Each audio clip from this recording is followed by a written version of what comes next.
गइल बबुआ पेट में ना।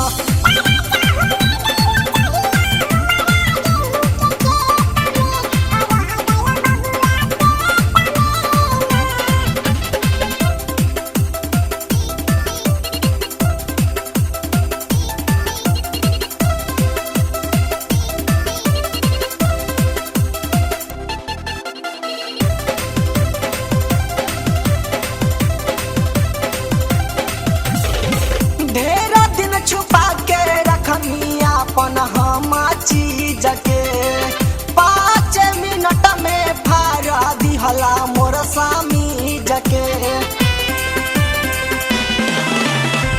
ढेरा दिन छुपा के रखनी अपन हम चीज के 5 मिनट में फाड़ दिहला मोर स्वामी जके।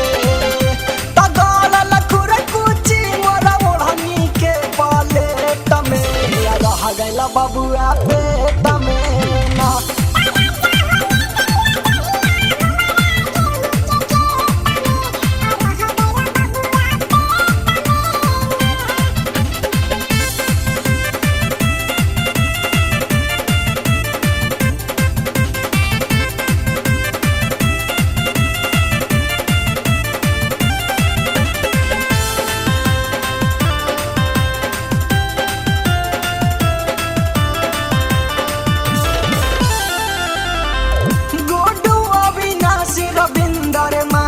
बतसा जानवे आवेला वो काई राहुल लागे नहीं मानवे।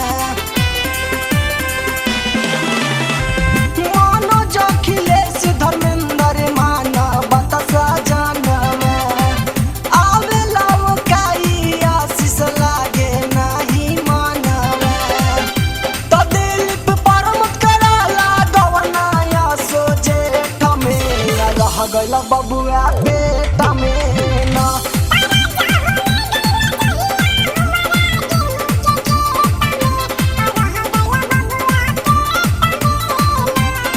बात जान गइली महतारी देवेली टोला मोहल्ला में गारी। राजा होले गइल जहिया कुमारा गेहूं के खेत में रह गइल बबुआ।